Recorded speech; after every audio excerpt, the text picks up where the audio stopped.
E aí, Rick, estamos chegando no final do ano, todo mundo fala, né, de planejamento, né? E como que é a sua aderência ao que você planejou com o que você realizou em 2024? Como é que foi essa jornada? Pô, em 2024 talvez eu não vou ficar tão mal na foto. Acho que a minha bola de cristal tava um pouco ofuscada. Ai, cara, vamos lá. Eu acho que nos primeiros anos da Hamper, e você tá aqui pra não deixar eu mentir, a gente cravava bem o entre plano e executado, né? A gente tinha a nossa planilhinha ali compartilhada. E até mesmo eu me impressionava assim com a nossa capacidade de planejar e ir cravando mês a mês ali o que a gente tinha se comprometido a fazer. Desde a pandemia, essa previsibilidade mudou bastante, mas eu não atribuo só à pandemia, né? Que junto com a pandemia, a gente adicionou várias complexidades ao negócio, né? Teve tanto o período do trabalho remoto, mas logo depois a gente fez rodada, um pouco mais adiante a gente fez M&As e eu sinto, né, que na medida que o negócio foi se tornando mais complexo, até internamente, né, níveis hierárquicos diferentes, mais áreas, etc., eu tive um pouco menos de controle dessas variáveis mesmo, a ponto de conseguir projetar um futuro e cravar como era, né? Então acho que Sim. num primeiro momento, com menos variáveis, quando era um jogo mais de gerar lead e vender, que é um pouco da minha zona de domínio, a gente cravava, né? Quando o Hoje planejamento era no espelho, era mais fácil, né? é Era só verdade, olhar no boa, espelho. boa metáfora. Hoje, com mais complexidade, já é um bicho um pouco diferente. Sim. Muitas vezes a gente não tem domínio, né, de tudo que está acontecendo. É muita gente envolvida, né? O esporte, né? A gente fala muito dessa metáfora, né, com o esporte, né? Aham. Você tá no começo jogando ping-pong na parede, né? Então é mais Você sabe fácil, aonde a né? bolinha vai porque foi você mesmo que Que mandou você que ela. mandou, né? Mas à medida que vai ter outro parceiro lá e você vai mudando de esporte, a É. complexidade vai aumentando. E aí a quantidade de variáveis que estão ali sendo colocadas é difícil a gente cravar, né? O que, Com, que vai fazer, com né? 8 jogadores para cada lado da quadra, você já não sabe mais para onde a bola vai parar, É. né? E é interessante que por mais que a gente estuda isso lendo muito livro e tal, mas parece que quanto mais a gente estuda, mais a gente aprende que não é só o método, né? Aham. É como você encaixa ele ao seu contexto, né? E é o seu momento, o momento do mercado e o momento da empresa. Sim. E se você for ampliar isso, tem o momento das pessoas, né? Como é que você coordena tudo isso num planejamento É. e numa execução que vai se encontrar lá na É. frente, né? É por isso que eu gosto, é um pouco antigo, mas também atemporal, né? De métodos que olham para forças internas e forças externas, e estressar bastante isso na Uhum. hora de fazer um planejamento, né? Eu me Sim. lembro que no começo da Hamper, ambas as forças elas eram muito menores, a concorrência era menor, o mercado a ser penetrado era diferente, né? E as forças internas também eram diferentes. A inferência que eu tinha em qualquer métrica da empresa era muito maior, porque se a empresa estivesse vendendo pouco, por exemplo, bastava eu descer para vendas e ajudar a vender que o ponteiro mexia. Hoje são muitas forças internas, eu já não consigo mais estar em todas. E as forças externas, então, são múltiplas, porque dentro das coisas que a Hamper oferece, o cliente tem várias formas diferentes de resolver. Pode resolver com ferramenta ou não. Se for com ferramenta, pode ser nacional ou estrangeira. Se for Sim. com nacional, para cada categoria que a gente está, tem 5 opções. Então, são muitas variáveis E aí. você já ouviu falar alguém assim dizendo que eu não tenho planejamento, ou não tenho tempo para planejar, ou putz, tá tão corrido que, cara, eu não tive nem tempo de fazer um planejamento. Já ouviu falar de alguém que não toca, não tem um Eu, planejamento? eu tenho alguns que a gente conhece aí, inclusive, viu, cara? Eu tenho dó do cara, assim, porque eu falo, bicho, se eu com o meu plano simples ali já tenho dificuldade de dormir, eu fico imaginando o cara que tá navegando sem mapa nenhum ali, É, né? eu tô brincando, mas é verdade, cara. Eu também, assim, eu tenho bastante dificuldade quando a pessoa fala. E a minha missão não é obrigar o cara a fazer um planejamento, né? Sim. Mas tentar mostrar pra ele que, cara, é muito difícil. É como se você estivesse navegando, esperando o vento e o vento tá te levando pra algum lugar. Você não sabe pra onde. É, é, Essa é a impressão que eu tenho, né? é. É um barquinho à vela que tá no meio do oceano, sem nenhum instrumento, e pra onde tá indo o vento tá levando ele. Ele não sabe se vai chegar. Sim. né? É essa impressão que eu tenho quando me falam que não tem um planejamento, né? E na medida que você adiciona as variáveis, as complexidades que a gente falou, vai se tornando insano você, né? Quer dizer, à medida que você tem investidores, que você tem gestão, que você tem time, né? Times divididos por áreas, como que você garante que tá todo mundo alinhado a um mesmo objetivo se o objetivo não existe? Ou se ele não tá decretado, né? Sim. Porque uma coisa é o objetivo... Isso todo startup tem, né? Seremos o maior na categoria tal. Vamos mudar o mundo através de blá, blá, Uber blá. do mercado tal. Uber do mercado tal. Esse é doído de ouvir. Só que Agora também tem o iFood do mercado tal, né? tem alguns, cara. O Airbnb do É. mercado tal. Mas se você não tem um plano que sustenta esse objetivo, as pessoas não compram, né? Ou compram se for meio doida que nem você, né? Fala, pô, eu quero ajudar a construir isso, mas... Pô, me mostra no mínimo uma linha tracejada no chão, assim, que mostra como que a gente vai chegar, senão eu não consigo andar, né? Eu fico congelado aqui. E eu acho que a maioria das pessoas do time é assim, né? As pessoas, elas só andam depois que elas enxergam um chão debaixo delas, né? E o papel do empreendedor, de quem tá à frente do negócio, é ajudar as pessoas a visualizarem um chão debaixo do pé, muitas vezes mesmo quando o chão ele ainda não existe, né? A gente cria uma miragem ali e consegue transferir até...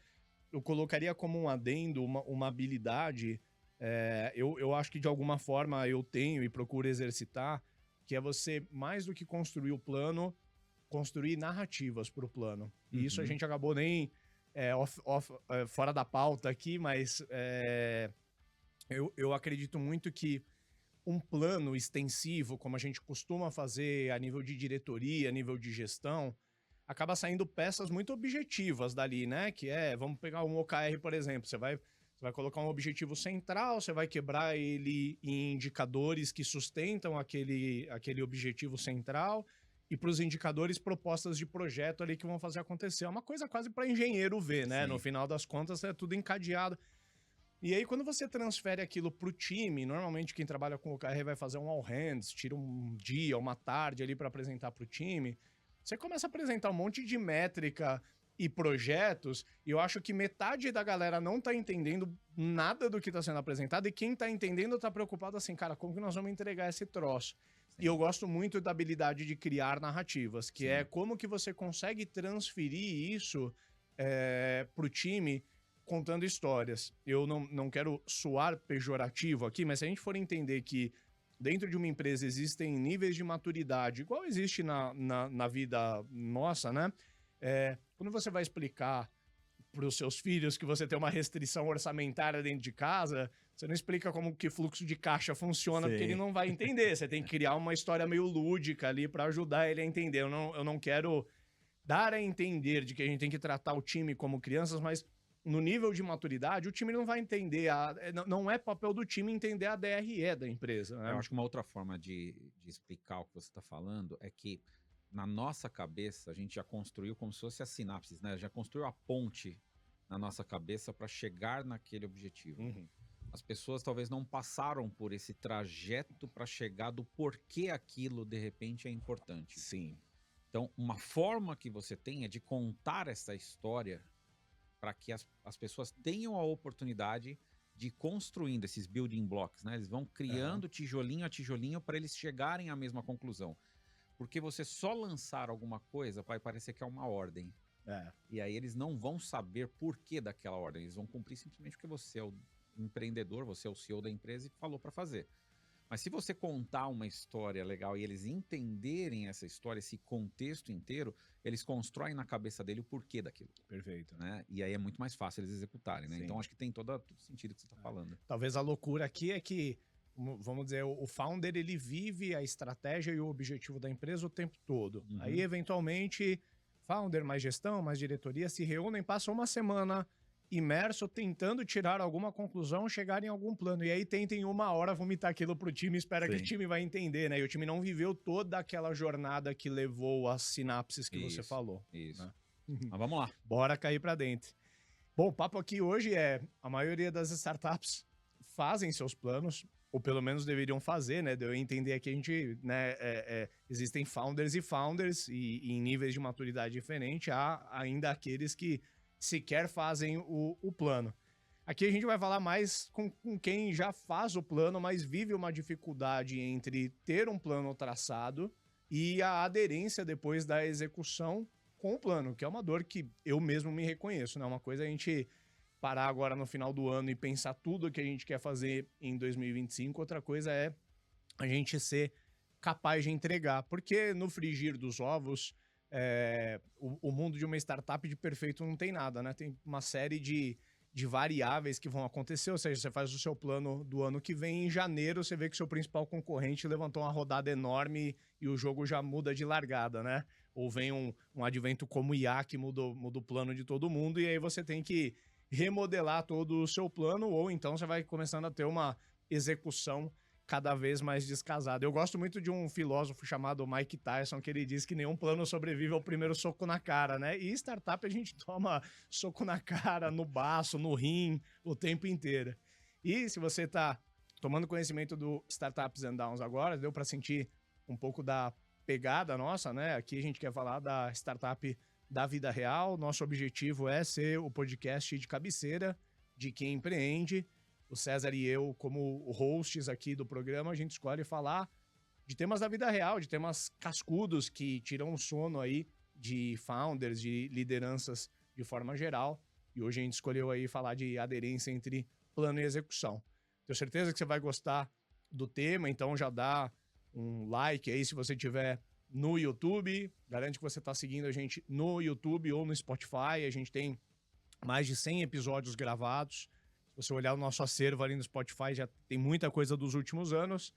Nesse ano de 2024, a gente começou a gravar também em vídeo, então já tem bastante episódios aí no nosso canal de YouTube. Então segue a gente, dá 5 estrelinhas e compartilha com outras pessoas que empreendem, que certamente você vai ajudar essas pessoas e vai ajudar o programa a crescer. Pega o link desse episódio, joga naqueles grupos de founders que eu tenho certeza que você faz parte, que vai ajudar a galera a fazer um plano melhor aí para 2025. E mais do que isso, aumentar a aderência da execução durante o ano. É isso aí.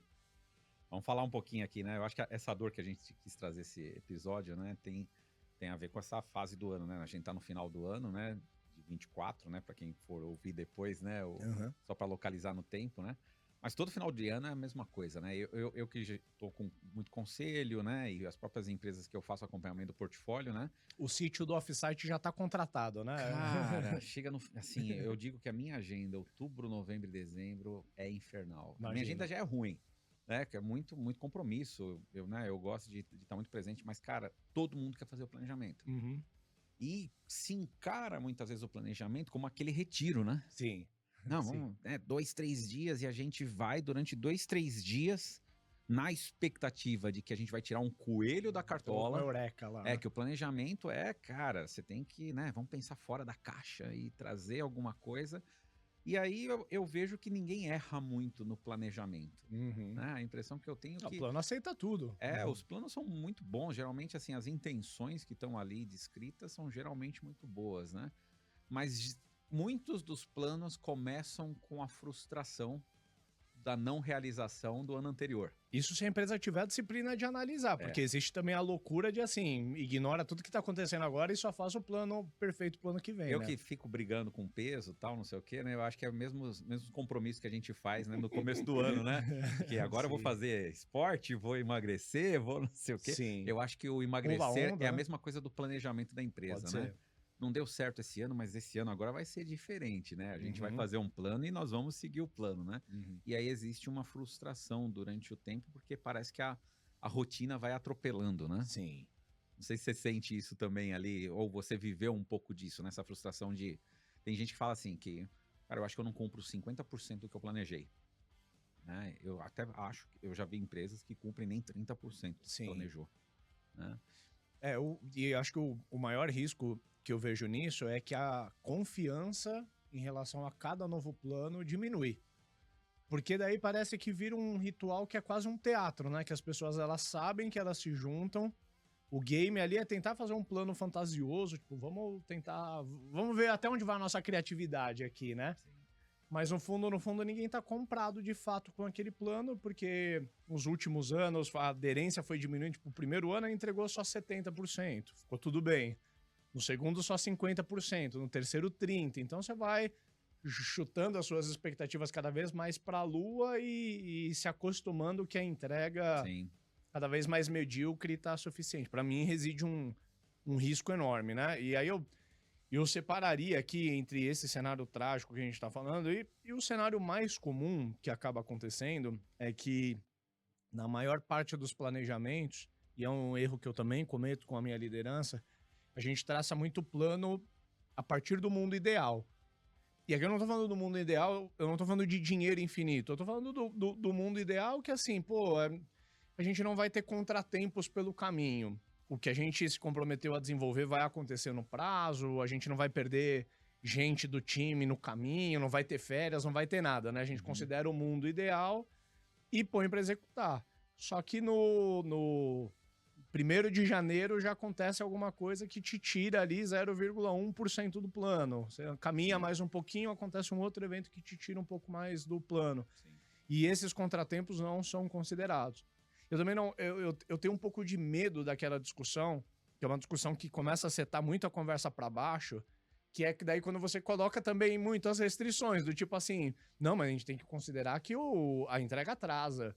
Né? A gente tem que considerar que a gente perde vendedor pelo caminho, então não dá para pegar essa meta. E aí a gente vai tolhindo ali o plano e aceita um plano. E aí é quase que o output é assim, então não vamos crescer no ano que vem, porque assim, vai acontecer tanta coisa ruim e a gente já tá se conformando com isso que, pô, Ou o plano aquelas é só frases, seguir né, do sempre e do nunca, né? Ah, mas a gente sempre fez assim. Ou, cara, a gente nunca conseguiu fazer isso. Né? A gente, né? E aí você já chega né, meio hard, né? Antigamente tinha lá o desenho do hard, que era o cara, né, da tristeza, que sempre, né, sempre era o pessimista, né? Uhum, É um pouco do pessimismo que existe, porque como a gente não executou, né? uhum. Será que a gente vai executar isso daqui? E as pessoas já entram num planejamento desacreditadas, né? Ou eu tenho uma outra impressão, outro comportamento que eu vejo em algumas empresas, depois do planejamento, as pessoas saem animadas falando, cara, pô, se a empresa fizer isso... Mas o cara sai do planejamento, ou primeiro ele tá assim, desesperado para acabar logo, porque o bicho tá pegando na operação. Verdade. E ele precisa voltar pra operação. Ele que tá o no bicho plano, tá mas ele tá pegando. olhando o Slack ali, né? Tá pegando, cara. Eu preciso voltar pra operação. Ou ele sai assim, fala, cara, eu já tô cheio de coisa pra fazer. Olha o que os caras estão inventando a mais pra eu fazer. Eu acho que esse é o sentimento da maioria. Cara, eu fico, né? Pô, que é isso? Não dá. E aí é um contrassenso, né? Se a gente for analisar, né? Porque a gente deveria estar executando o plano. Perfeito. E a operação da empresa deveria estar contida no plano. Uhum. Mas parece que muitas vezes o nosso plano é uma coisa e a operação da empresa é outra. Né? E aí a pessoa tem que escolher o que ela vai fazer. Uhum.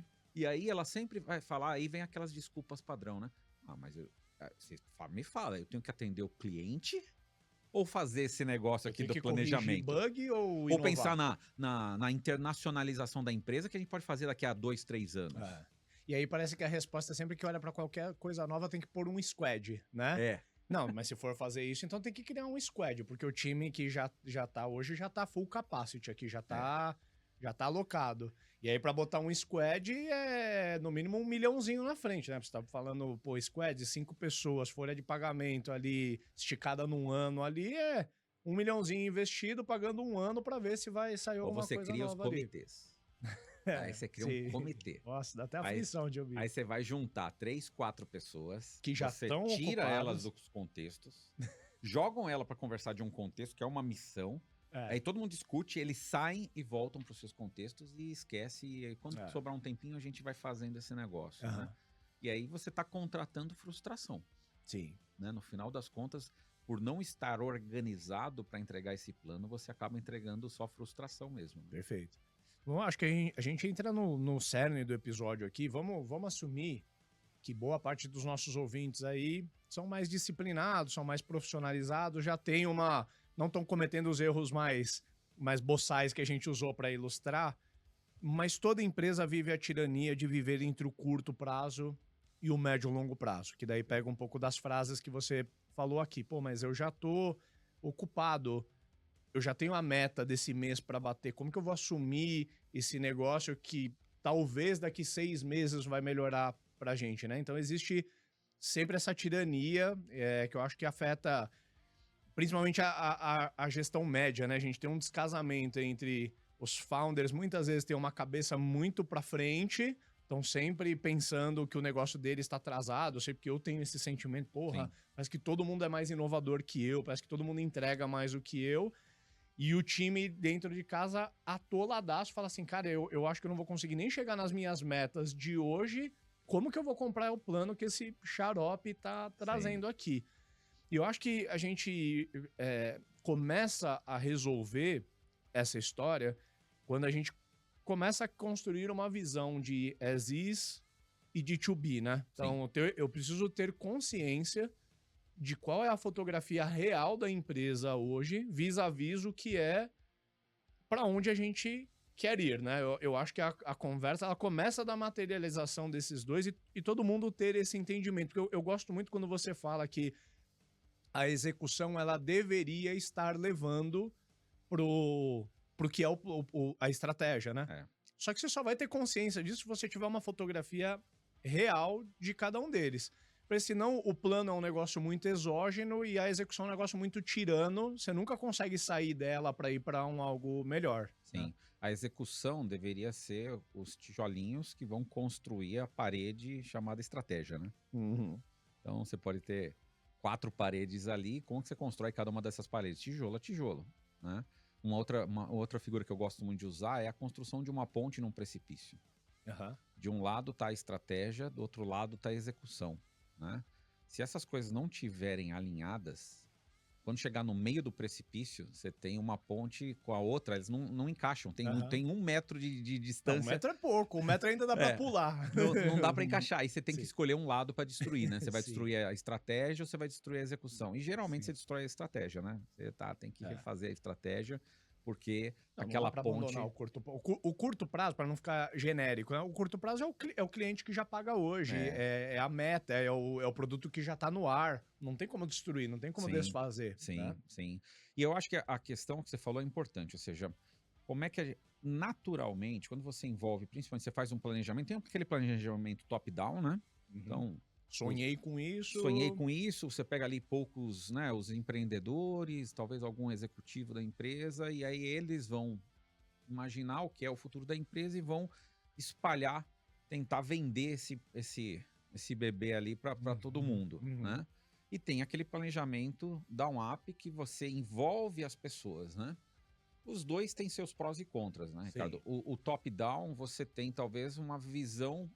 Eu não sei o quanto esses executivos estão com a visão completa do negócio. Que à medida que a empresa cresce, você vai perdendo contexto, né? Então, ter o contexto das pessoas que estão ali no capô quente do carro, né? Sentindo o capô quente do carro, né? E trazer essa percepção para o planejamento é importante. Sim. Ao mesmo tempo, quando você faz bottom-up, acho que o principal problema é que geralmente sai um monte de atividade muito de curto prazo. Né? Geralmente são as dores que estão ali batendo que vão ser as mais relevantes, as prioritárias. E sempre o planejamento é sempre assim, não dá para pensar nisso enquanto não resolver aquilo. Né? E aí sempre o planejamento, por quê? Os problemas são como, né? A gente já também usou isso daqui, né? São como onda no mar, né? Não vai deixar de vir, não adianta você chutar a onda, né? Você vai morrer chutando, mas são como onda no mar, vai sempre vir, né? Então você não pode usar isso como uma desculpa para não planejar o longo prazo, né? Então esse balanço, né, entre o bottom-up e o top-down, né? Ele tem que ser bem ajustado, porque você precisa ter a visão do longo prazo, os objetivos estratégicos do longo prazo, mas também precisa ter as coisas, né, do curto prazo ali para resolver os problemas que estão no dia a dia. Né? Tem 2 coisas que você falou que eu gosto bastante, que eu quero explorar um pouco mais, né? A primeira delas é a construção da ponte. Para mim, a definição de um bom planejamento para o ano seguinte é como que eu construo a ponte do as is pro to be. O as is é o que somos, to be é o que queremos ser. Perfeito. Como que a gente sai do ponto A ao ponto B, essa linha tracejada que vai de um ponto ao outro é o plano que a gente precisa construir. Então, o primeiro trabalho é dar consciência para todo mundo que está envolvido no plano dessas 2 etapas, o que é o ponto A, o que é o ponto B.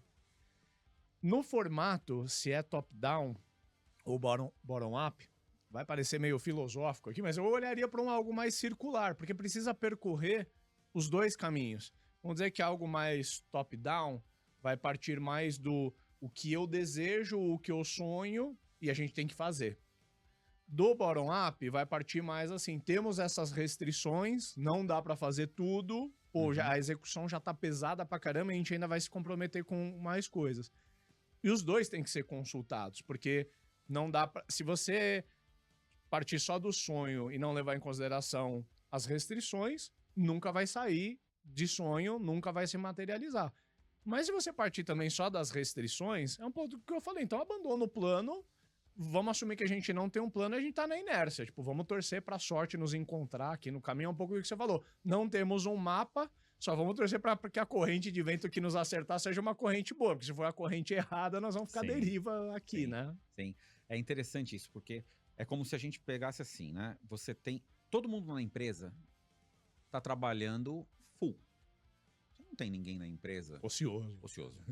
Algumas tem, mas Tudo beleza, bem, vamos assumir que... improdutivos, né? Podem ter alguns Sim. improdutivos, mas teoricamente, né, eu brinco que a gente fala que desenvolvedor é igual ar numa sala, né? Se você colocar Aham. mais ar, vai se dissipar e, né? Então, quanto mais recurso você colocar, É. todo mundo tem, Ele- arruma trabalho, eu, arruma ocupação. eu gosto da história da lei de Parkinson também, né? Que fala que o desenvolvedor ou qualquer pessoa de projeto, ela ocupa todo o tempo que for dado para ela. Se você der uma semana, ela faz Esforço não algo é em uma resultado, né? semana. Esforço não é resultado. Então, todo mundo vai se esforçar e vai ter as horas ocupadas, né? Mas vamos pensar o seguinte, teoricamente, então não tem ninguém ali esperando, né, um planejamento estratégico, uma nova atividade para fazer. Se você não tem isso, quando você resolve fazer o planejamento estratégico e você vai definir uma série de coisas, como que você compatibiliza isso com as jornadas que as pessoas já estão executando, Aham, né? Esta pergunta é a pergunta central é verdade. que envolve a grande frustração que a gente tem na hora de executar. E geralmente a gente tenta encaixar o planejamento no mesmo cockpit que a gente está usando, Sim. que é a nossa estrutura atual. Aham. A gente pega a estrutura que a gente tem e tenta encaixar tudo isso As nessa coisas estrutura, novas. né? Uhum. E aí é uma falha, muitas vezes, do gestor, né? Porque ele não reflete, ele tem uma ferramenta poderosa na mão dele, que é esse design organizacional, como que ele remonta as jornadas, né? É como se a gente tivesse, assim, todo desafio novo que entra, ele tem que ser encaixado na nossa estrutura. Aham. Aham. Enquanto que a gente não consegue identificar o seguinte, cara, como que eu mudo a estrutura para ela estar adaptada ao desafio e à realidade que está sendo colocado para agora em Aham. diante? Aham. E como que essa estrutura pode contribuir para que a operação ela execute a estratégia, Aham. né? Então, essa reflexão, como ela não é feita, a gente só tá querendo traçar iniciativas e acabar a iniciativa, já falar que fulano, ciclano e beltrano vão fazer aquilo, cara, isso detona, né? Isso detona. Você tá contratando frustração, né? Aham. Voltamos à brincadeira, né, do vôlei, né?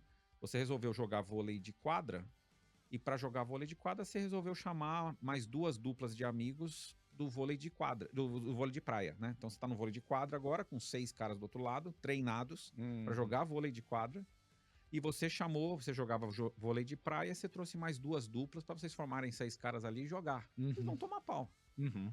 né? Vocês vão ser detonados pelos outros caras, porque os Sim. outros caras sabem a regra, né? Estão organizados para isso. E você fala, poxa, mas eu peguei um monte de Os cara bom. melhores que eu... Mas os caras são ruins, né? Você começa, os caras são ruins, ou não, só consegui trazer 5 jogadores. Aham. Então Aham. começa um monte de problemas que você vê porque você não se estruturou para aquilo, né? Uhum. Aqui a gente entra na parte mais prática do episódio, né? Eu vejo muitos founders que gostam de mexer com o pitch deck, né? Acho que o pitch deck é um dos instrumentos ali que os founders mais se realizam ali fazendo, né? Que é onde a gente manifesta a proposta de valor, o tamanho do mercado, toda a visão vai ser imputada no negócio ali.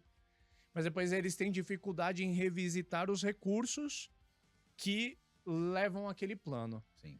E nós, founders, fomos acostumados a olhar assim, sempre que eu faço um novo pitch deck, eu vou buscar recurso no mercado para tentar realizar aquela nova visão. E talvez durante algum tempo era até razoável pensar dessa forma. Hoje é muito menos razoável. Eu pela Hamper, eu não conto tanto com essa hipótese. Eu não acho que não tá fora do plano um dia a gente captar, mas hoje eu conto com os recursos que eu já tenho. E aí, quando a gente entra nessa parte dos recursos que eu já tenho, é onde eu vejo a maior dificuldade da galera, que fala assim, mas meus recursos já estão todos imobilizados. Eu já tenho ali a minha folha de pagamento, tem, sei lá, 50 pessoas, tem 100 pessoas, e elas já estão todas ocupadas. Então a gente parte desse princípio de estar tudo imobilizado, quando a gente deveria pensar o contrário. Se você tem uma empresa, por exemplo, que opera, custa na casa de R$1 milhão, você deveria pensar assim, todo mês eu começo com um orçamento de R$1 milhão. Eu tenho esse dinheiro, já custa. Só que tá tudo imobilizado, é escritório, AWS, mídia paga, folha de pagamento, etc. E eu convido os founders a pensarem sempre assim, eu estou fazendo o melhor uso do orçamento que eu já tenho alocado? Pô, provavelmente não. Provavelmente você foi fazendo escolhas ao longo dos últimos anos, que foi imobilizando aquele capital, aquele recurso, e hoje você é uma consequência de todas as decisões que foram tomadas. E a gente pensa assim, pô, mas mexer com gente é sempre dolorosa. E eu também recomendo cuidado com isso, porque tem founders no extremo oposto que gostam, assim, cada mês entra em jogo com, assim, tira o CTO, põe o cara pra vender, pega a menina do administrativo e põe de SDR e né, mexe, não dá tempo nem de assimilar a coisa toda, né? Acho que não dá pra ser extremo nem pra um lado nem pro outro, mas eu acho muito comum essa mentalidade de estar com a coisa imobilizada, né? E aí cria uma dificuldade enorme entre você visualizar um plano e conseguir executar. Haja visto que talvez não vai vir um dinheiro externo que vai possibilitar você construir os tais dos squads para desenvolver o que é novo e você vai ter que fazer com o recurso que você já tem ali, né? Eu acho que é importante, né? Ou seja, a gente tá descrevendo, né? Todo plano tem, então, aqueles objetivos de longo prazo, tem que ter. Que encabeçam isso. Quanto a gente vai crescer, onde eu quero chegar. Quando você joga o norte lá, a sua ambição, né? Para onde você quer ir. Aí você fala, cara, para eu chegar nessa ambição, talvez eu tenha coisas de longo prazo que eu preciso construir, né? Você vai descrever algumas coisas de longo prazo. O importante é você falar, e o que eu tenho de curto prazo? Eu consigo encaixar essas coisas de curto prazo dentro dessas ambições? Até mesmo os problemas que eu tô no dia a dia, né? Porque a gente sempre brinca, né? Tem um pilar. Se a gente fosse pensar, né? O planejamento tem 3 pilares claros, né? Um pilar de crescimento, um pilar de qualidade e um pilar de produtividade. Se você for pensar, tudo que você vai fazer tá dentro desses 3 caras, né? Ou eu vou crescer, ou alguma coisa para crescer, ou para melhorar a qualidade, ou para melhorar a minha produtividade. E é nessa mescla que você tá em tudo que você vai fazer. Então, se você pegar de longo prazo, né? Onde eu quero chegar, longo prazo, o que eu preciso construir, e as coisas de curto prazo que estão vinculadas, ou seja, como se fossem tijolinhos, né? O longo prazo são paredes e o curto prazo são os tijolinhos que vão formar aquela parede, né? Então, se você pensasse de forma bem simples, né? A gente aqui não está fazendo um framework, né? Mas a gente está tentando dar uma visão que todo plano tem isso. O que dificulta é que os tijolinhos, eles não estão disponíveis numa prateleira. Eles já são um muro montado, só que talvez não é o design de muro ideal que você queria ter. E a dor do founder é mover os tijolinhos para montar o muro novo na A questão metáfora. é você pensar, para fazer esse tijolinho, a gente já quer pegar o CPF. Né? Então, definimos um tijolinho, a gente fala, o Ricardo vai fazer tal coisa. Só que o problema é o seguinte, o Ricardo já parece aquele rapaz do filme Fragmentado. Né? Já tá fazendo 18 coisas. Ele tem 20 personalidades dentro dele. Né? Então já tá fazendo um monte de coisa. Se ele tem 5 coisas diferentes que ele tá fazendo, o que você tá obrigando a ele, quando você coloca um negócio desse, que você tá imputando para ele decidir qual é a prioridade que ele tem que fazer. E ele vai decidir, porque você não definiu isso com ele. Então ele já tem 5 coisas para fazer, você tá dando uma sexta para ele fazer. Nesse momento, você atribuiu, mas a responsabilidade você jogou para uma pessoa e aí depois, quando ela não conseguir realizar, muitas vezes a nossa postura é, cara, achei que o cara ia conseguir, né? Poxa, o cara não entendeu a importância disso, ele preferiu fazer tais outras coisas, mas se ele deixasse de fazer, você ia criar uns outros problemas. Então, qual é a reflexão que você faz em cima disso? Eu acho que aqui talvez seja a nossa principal entrega para hoje, né? Se a pergunta-chave é, quando você terminar os tijolinhos que precisam ser construídos, se você fizesse a pergunta, né? Nós estamos preparados para entregar o que a gente planejou agora? E talvez essa resposta, invariavelmente, seja não. Ah, provavelmente não. Né? E aí, se é não, o que você tem que nesse momento pensar, né? Talvez aí, né, a gente tá falando pra audiência agora nesse momento, então tem que falar, então tá bom, qual é a estrutura que precisaria então existir para que eu entregasse o meu plano? Sim. Né? E aí você começa essa discussão com crenças limitantes. Né? Quais são as crenças limitantes? Eu não tenho dinheiro. Eu não tenho como contratar todo mundo que eu quero. As pessoas que eu tenho não são boas. As pessoas são ruins pra caramba, eu contrato todo mundo errado, né? Uhum. Essas coisas essas frases muito comuns que a gente ouve, né? E, cara, não é isso. Uhum.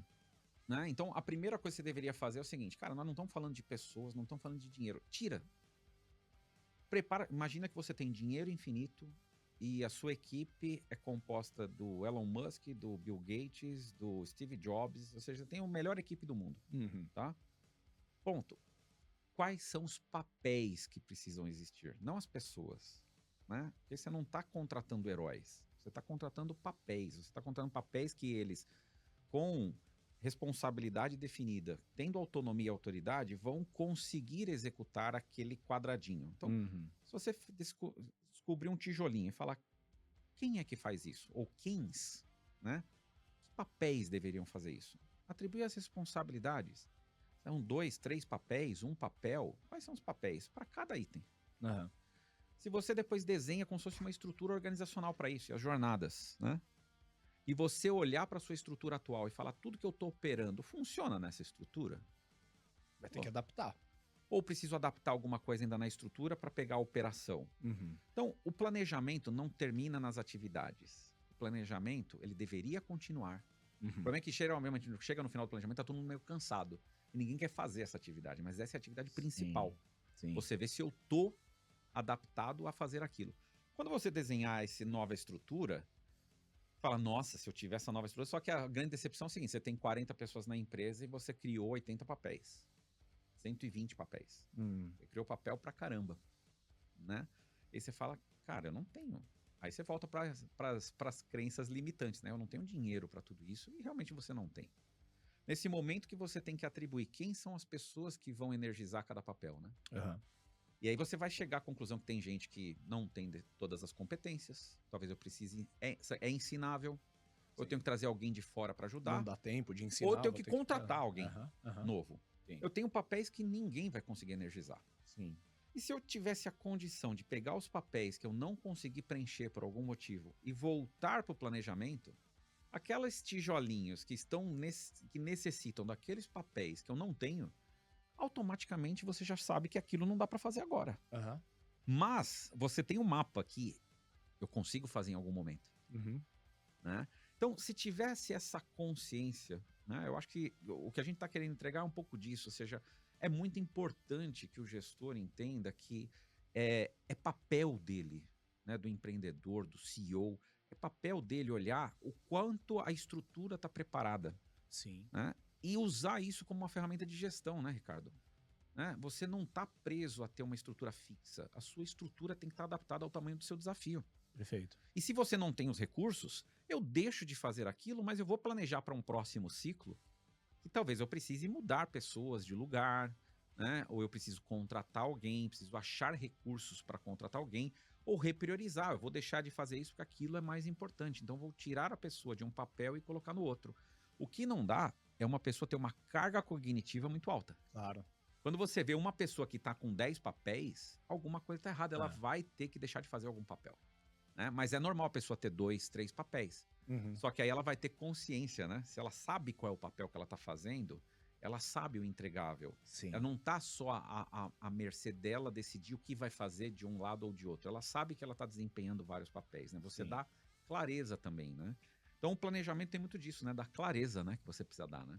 E eu acho que aí, nós em startups, a gente opera um pouco como acumuladores, né? Assim, a startup, o empreendedor tem dificuldade de abandonar um pouco algumas coisas que continuam sendo feitas, mas que eventualmente já deveriam ter sido abandonadas ou adaptadas para se abrir ao novo.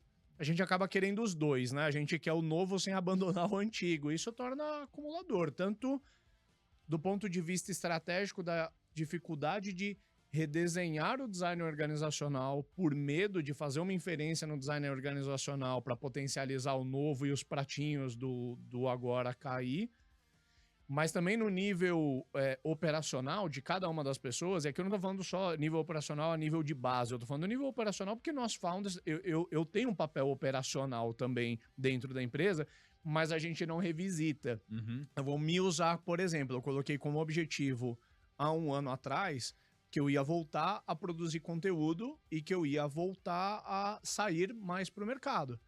Mas se eu não revisitasse o meu papel, não cabia eu Sim. fazer isso.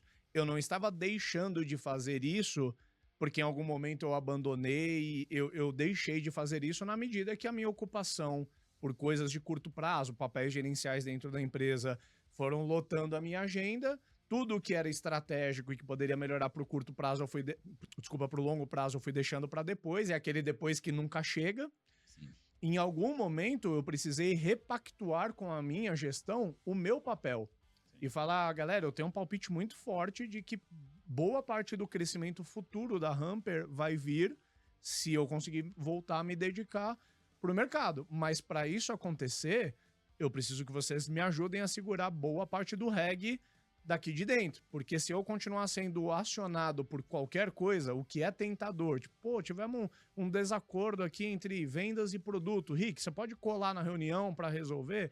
Se isso continuar acontecendo, eu não vou ter o tempo, então assim, a gente vai precisar em grande parte se resolver aqui dentro de casa para que eu volte a ter algumas horas disponíveis na minha agenda para eu olhar para essa empresa porque a gente quer ser amanhã e voltar a me dedicar para o mercado e tudo mais, né? Então eu me usei como exemplo aqui, porque muitas vezes a gente olha pro, pô, mudar o papel, talvez a gente não precise mais desse tipo de vendedor, é outro tipo, ou talvez o time de desenvolvimento, a gente vai ter que redesenhar ele aqui para a gente conseguir equilibrar sustentação com inovação. Essas coisas eu acho que em grande parte até vem à mente. Os founders têm um pouco menos de dificuldade, um pouco menos de dificuldade de alterar. Alguns são acumuladores. Eu vou te dizer assim que com dinheiro em caixa, a gente acaba mantendo o velho, mesmo o velho não funcionando mais, porque a gente não quer lidar com o desprazer da demissão, com o desprazer de fazer reestruturações internas, porque essas coisas mexem com os ânimos. Mas a gente tem que revisitar também o papel da liderança, também o papel do alto escalão. Não é só no time, né, que a gente manipula. E eu acho que legal esse exercício, né, de você ter, então, a clareza de todos os papéis que existem para executar aquela estratégia, né? Então você vai conseguir medir a efetividade, não da pessoa, mas do papel. Uhum. Aí você começa a medir o papel. Então você sabe que tem uma pessoa que está energizando 4 papéis. E vamos supor que ela está usando 25% do tempo para fazer cada coisa. E vamos pensar que ela está, então, trabalhando 160 horas, então ela está gastando 40 horas por mês em cada papel. Uhum. Se você identifica que um daqueles papéis não está conseguindo cumprir o que está planejado, e você tem um ciclo, né? E a gente vai falar sobre isso, né? Esse ciclo do acompanhamento, é necessário um ritual para acompanhar isso, né? Se você identifica, não é a pessoa, é o papel. E aí você vai falar, cara, não é possível se executar o que esse papel precisa com 40 horas de dedicação. Uhum. Eu preciso ter 80, eu preciso ter 120, eu preciso ter 160. Talvez eu precise ter realmente uma pessoa dedicada para isso, né? Então, isso também... por que eu tô falando isso? Porque, geralmente, vai para aquela linha... Então, se o cara receber um aporte, ele vai gastar uma baita grana contratando um monte de gente para ter todo mundo nos papéis. Não quer dizer que isso vai resolver o problema, né? Uhum. Você precisa ir criando a maturidade do papel, porque, de repente, podem ter papéis que são parciais. E uma pessoa pode executar 2, 3 papéis. Mas isso... né? Também é uma coisa que a gente pode trabalhar mais para frente um episódio, porque isso começa do empreendedor, do C-level mesmo, da empresa. Se todo C-level parar... Eu fiz esse exercício lá em 2010, né? O meu coach me passou uma planilha que eu uso até hoje. E essa planilha, ela me aponta quantas horas eu estou gastando em cada atividade. E eu sei atividades que eu deveria estar gastando 0, e eu estou gastando tempo. Uhum. Mas mais que isso... Quem deveria, se aquilo lá é imprescindível, só eu faço aquilo, ou aquilo eu devia delegar ou não para alguém, mas qual é o papel que deveria estar executando aquilo? E eu lembro que a primeira vez que eu rodei, Ricardo, 17% do meu tempo eu fazia o papel do CEO. Uhum. Os outros 83% eu fazia outros papéis. Então, eu descobri que eu era o fragmentado mor da empresa. Que eu executava um monte de outras coisas. E o pior é que eu atravessava as pessoas. E aí as pessoas não faziam também o papel delas, porque eu, sendo o CEO, sendo o fundador, eu atropelava. Né? E talvez eu fizesse até melhor várias das coisas. Né? Mas isso não escalava, né? Sim. E aí eu comecei a descobrir que eu era o maior sabotador do plano. Total. Né? Então, muitas vezes nós, quando estamos na frente da empresa, a gente acaba sabotando. Opa. E se cada um dos empreendedores pegasse e olhasse quantos papéis ele tá... E é sempre assim, é porque isso só eu faço. Ninguém vende melhor do que eu. Não, ninguém conhece melhor o produto do que eu. Os caras estão muito ocupados, por isso que eu puxei para mim. Sei. Entendeu? Então, essas desculpas, e aí você vai ver, você não faz aquilo que deveria fazer. Então, é importante que você falou de arrumar tempo para estar no mercado, ou seja, o que é que o seu papel principal te exige. Se você descrever o que esse papel, quais são as responsabilidades dele, tem que fazer, e você fala, cara, eu estou cumprindo com esse papel. Se eu não estou cumprindo, eu não sou a pessoa ideal para esse papel. Ou eu não estou cumprindo porque eu estou fazendo outros papéis que não deveria. Então, essa reflexão é que vai te ajudar a melhorar a sua execução para você, se você executar bem aquele papel, ele é a força que vai fazer aquele tijolinho ser construído, que vai ser tijolinho a tijolinho construir a estratégia. Boa. Né? Então, acho que isso que é a lógica que a gente, né? Acho que é o cerne aqui do nosso episódio hoje, para o pessoal estar um pouco inspirado e entender que se você não fizer isso agora no seu plano, talvez você vá contratar frustração. Boa. Eu vou fazer uma constatação e aí eu vou tentar fazer um wrap-up dos ensinamentos que você passou, para a gente ter certeza que o entendimento vai ser fixado. Só do wrap-up, muitas vezes a gente percebe que nós, founders, somos o principal gargalo, o principal ofensor do próprio negócio. O lado bom para quem está nos ouvindo, olha para os episódios que a gente fez no começo do ano, por volta do episódio 100 ao 110, a gente gravou, eu diria, uma meia dúzia de episódios para ajudar o founder, CEO, não ser o principal gargalo. A gente falou de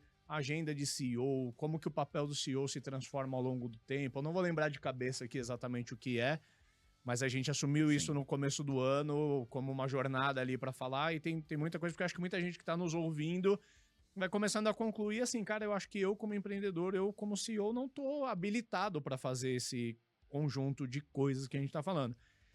E me colocando agora no papel de empreendedor, tirando um pouco de chapéu de co-host, eu vou constatar se o meu entendimento da mensagem principal tá correto e você fica à vontade para me corrigir ou me aconselhar.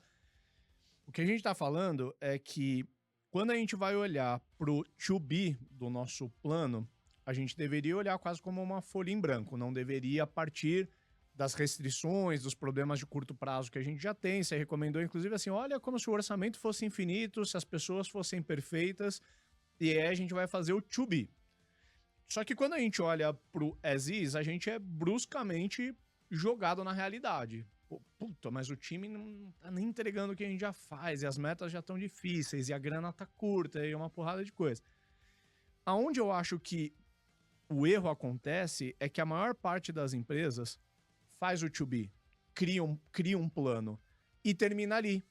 E comunica aquele plano e engaveta aquele plano. E ninguém consegue fazer assim, tá, eu entendi o que é o plano, fez sentido, mas eu não tenho uma puta ideia de como que a gente sai de onde a gente tá e vai para esse plano. Eu quero estar lá, mas eu não sei como vai.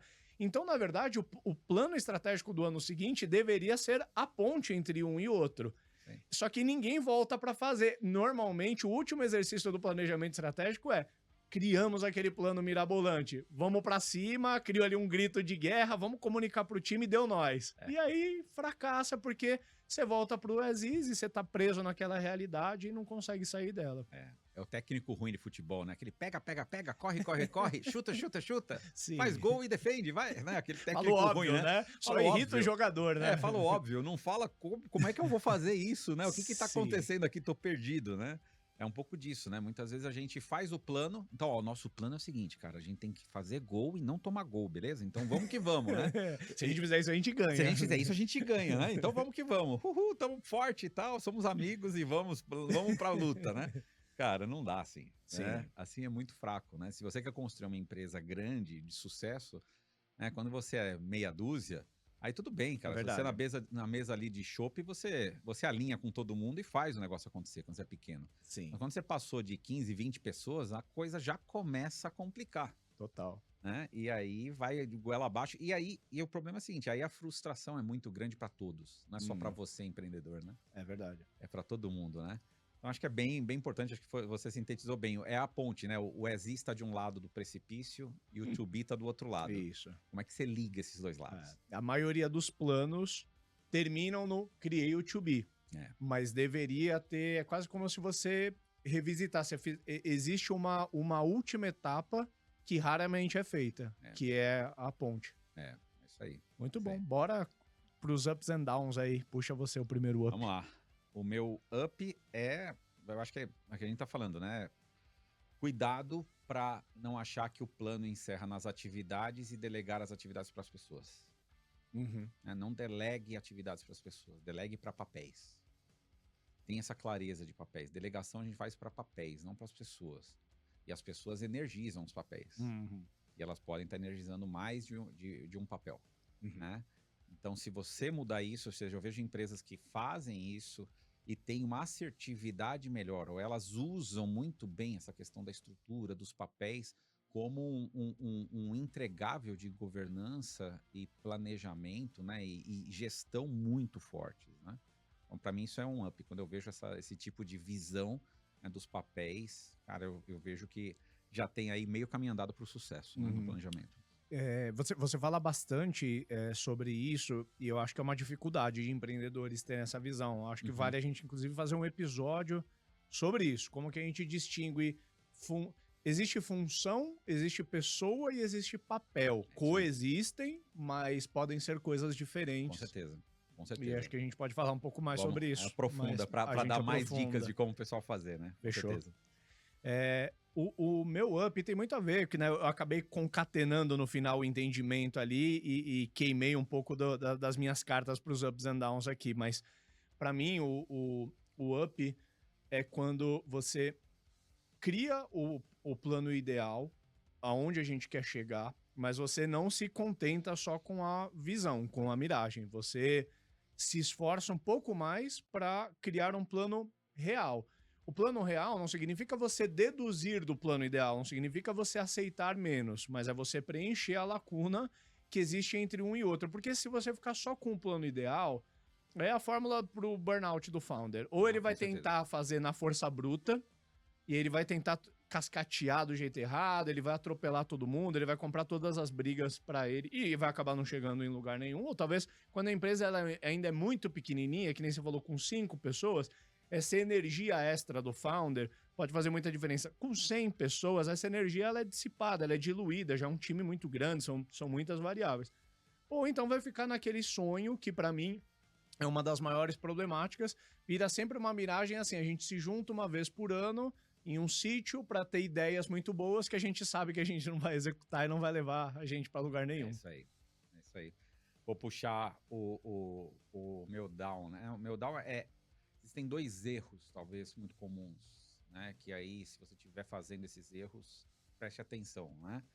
Tudo é prioritário. Aquele negócio de que, mas aqui não dá para deixar de fazer. Mas aquilo ali não dá para deixar de... Então, meio, tudo é prioritário. Se você fosse fazer uma matriz de priorização, tá tudo como urgente e importante. Aham, aham. Tudo tá urgente e tudo é importante, né? Se tudo é urgente e importante, ou a maioria das coisas são urgentes e importantes, então nada é A galera urgente fala que essas e palavras nada é não deveriam importante. ter plural, né? Prioridade só tem uma, não existem prioridades, É, né? Então, se você não conseguir fazer isso, eu acho que você tem um problema. E o segundo problema é a frase de, cara, isso aqui é importante, a gente tem que dar um jeito de fazer. Tem que dar um jeito de fazer é a contratação certa da frustração, né? Quando o cara fala isso, eu falo, ixi, já pode comprar lenço. Porque vai chorar porque não vai conseguir fazer. Porque você tá contratando, ou você fala assim, não, mas a gente precisa dar o desafio para as pessoas. O desafio das pessoas é o quê? Elas trabalharem 16 horas por dia. Talvez seja esse o desafio que você quer, né? Que ela trabalhe final de semana para ela conseguir fazer alguma coisa que ela não consegue fazer, né? Ou seja, ela tem que ter dupla jornada, né? eu não sei se isso é contratação de felicidade, Não. né? Ou é a contratação de um burnout. Sim. Né? Então, muito cuidado com essas duas características, né? Eu vejo essas frases um pouco comuns e elas são a contratação certa da frustração. Uhum, boa.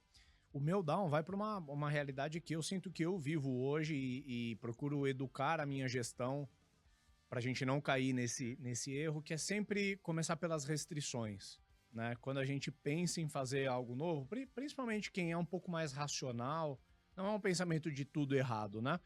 Que é falar assim, pô, mas a gente não tem capacity para fazer isso, né? Depois que a gestão da Hamper aprendeu a usar a palavra capacity, ferrou. Começaram a usar isso contra mim. Mas pode parecer filosófico demais, mas o objetivo ele tem que ser maior do que as restrições. Para qualquer projeto que a gente vai fazer na nossa vida, né, César? Se a gente começa pelo empecilho, a gente não faz. Fala assim, pô, eu tô com um sonho de mudar de casa. Puta, mas mudar de casa dá tanto trabalho, bicho. E aí puta, vizinhança nova.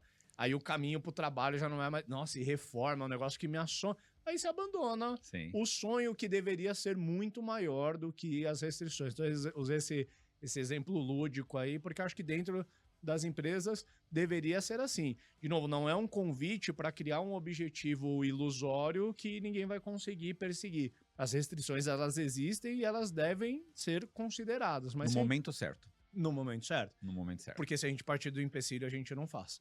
Isso aí. Muito bom. Show de bola, cara. Fechou, valeu. Até o próximo. Até.